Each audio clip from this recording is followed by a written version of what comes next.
Late summer 1944. A classified OSS intelligence report arrived at Third Army headquarters. Not about enemy formations, not about logistics. This document contained a direct order from Hitler, mandating the immediate assassination of General George Patton. When a commanding officer discovers that enemy special operations units are actively hunting him, standard military doctrine demands an instant security lockdown. General Hobart Gay, Patton's chief of staff, fully anticipated that response. What happened instead caught everyone in the room off guard. Patton read the briefing. He paused. Then he declared it the most flattering piece of information he'd received since the war started. This wasn't bravado.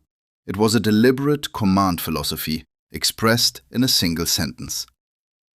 The intelligence officers who had moved this report up the chain had done so with every appropriate notation: source reliability assessments, confidence levels, the careful qualifications that professionals attach to information they believe but cannot definitively prove.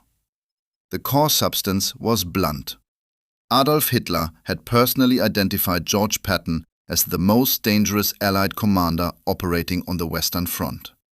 He had ordered Patton made a priority target for elimination. The specific methods weren't detailed with precision in the report, but the directive had been distributed across multiple German intelligence and special operations elements. Within the German system, this wasn't treated as some abstract wish. It carried the weight of a serious operational priority. In the strictest sense, none of this should have shocked anyone. Patton's Third Army had inflicted enough devastation on the German position in France that any rational enemy assessment would flag him as a problem demanding a solution. The breakout from Normandy, the encirclement at Falaise, a drive across France covering ground in days that planning estimates had budgeted weeks for. Every one of these operations had produced consequences for the German army in the West that were catastrophic and directly traceable to the operational style of one man commanding the Third Army. If Hitler surveyed the Western Front and asked which Allied commander most urgently needed removing, the answer required no great deliberation. What no one could predict was how Patton himself would respond once the report reached him. General Hobart Gay stood in the room when the intelligence officer delivered the briefing. Gay had served alongside Patton long enough to develop an instinct for how the general processed different categories of information. His expectation was straightforward. Patton would absorb the report, weigh its operational implications, issue whatever security directives seemed appropriate, and pivot to the next item on an agenda that was perpetually overloaded. That is not what happened. Patton sat through the entire briefing without a single interruption.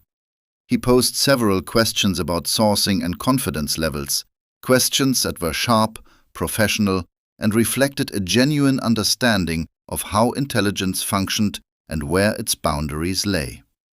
Once he had the answers he wanted, silence settled over the room for a moment. Then came the response. This was the most flattering information he had received since the war began. The intelligence officer wasn't sure he'd heard the words correctly. Gay, who had heard them perfectly, recognized immediately that this was a statement worth preserving. He recorded it in his notes on significant moments at Third Army headquarters. Patton went further. Hitler personally directing attention and resources toward eliminating a single Allied commander. That, Patton explained, was a form of military assessment.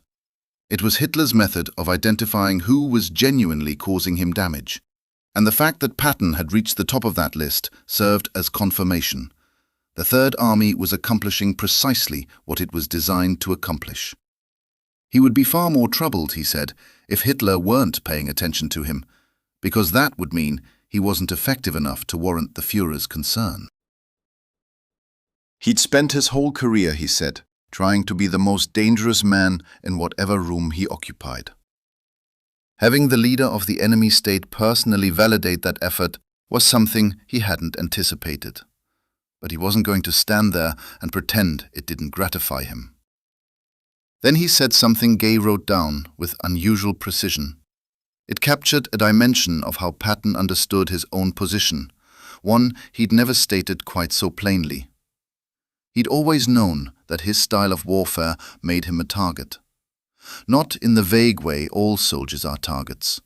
In the specific, concrete sense that a commander who operated from the front lines, who refused to stay still, who made himself deliberately visible to his men as a matter of command philosophy, that commander was absorbing a degree of personal risk that generals directing operations from fortified rear positions simply never faced.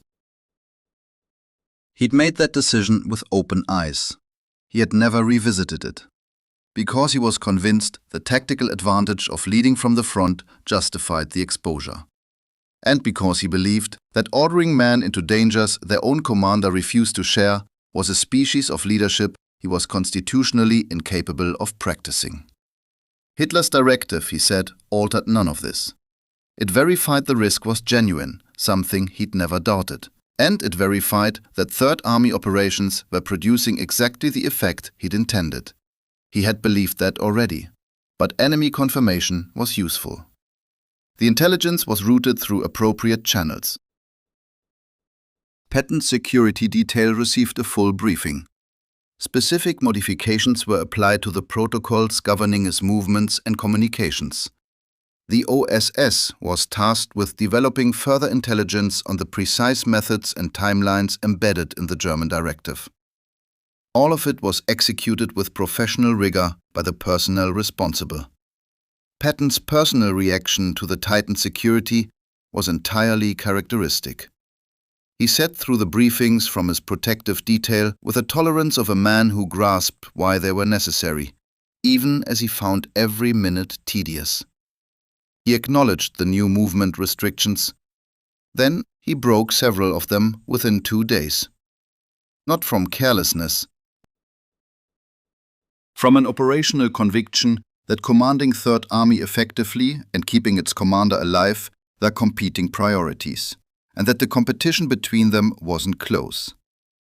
His aide at the time, a young captain who joined the Third Army staff in France and hadn't yet fully recalibrated his expectations for what serving under Patton involved, asked him whether it was unsettling, knowing that German special operations teams were actively working to kill him by name. Patton regarded the aide for a long moment. The expression was one he reserved for questions that exposed a misunderstanding he considered fundamental. Then he replied that German elements had been actively trying to kill him since he first landed in North Africa in 1942. The distinction between ordinary German soldiers attempting to kill him during normal operations and German commandos assigned to do so as a dedicated mission was a difference that altered his circumstances in no way he considered meaningful. The only thing the Hitler directive accomplished, he said, was confirming he was worth the effort. He had always believed that. Having it validated was satisfying. And the correct response to confirmation of something you already knew wasn't fear. It was the continued, relentless application of the exact behavior that had earned the confirmation. The aide pressed further. Did he ever think about dying? Not as an abstraction, but personally, as a genuine possibility that he might be killed before this war ended. Patton went quiet. Then he said he thought about it the way any honest soldier who'd spent as much time forward as he had thought about it, which meant he'd made his peace with that possibility a long time ago. And making that peace had been one of the most important things he'd ever done.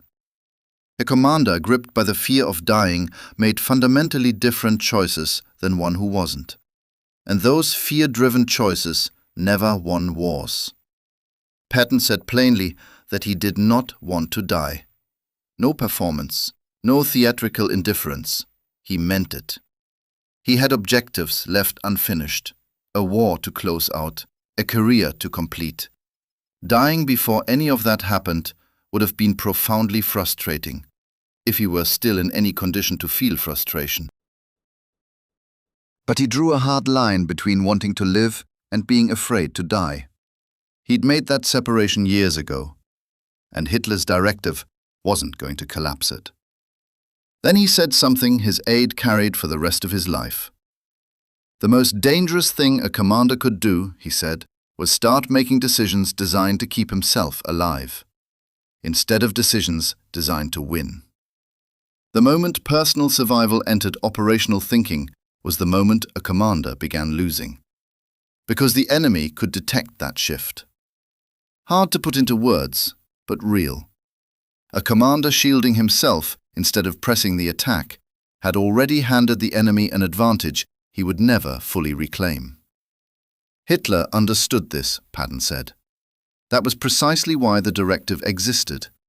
Hitler was trying to plant a calculation inside Patton's mind, a calculation that would slow his decisions, make them cautious.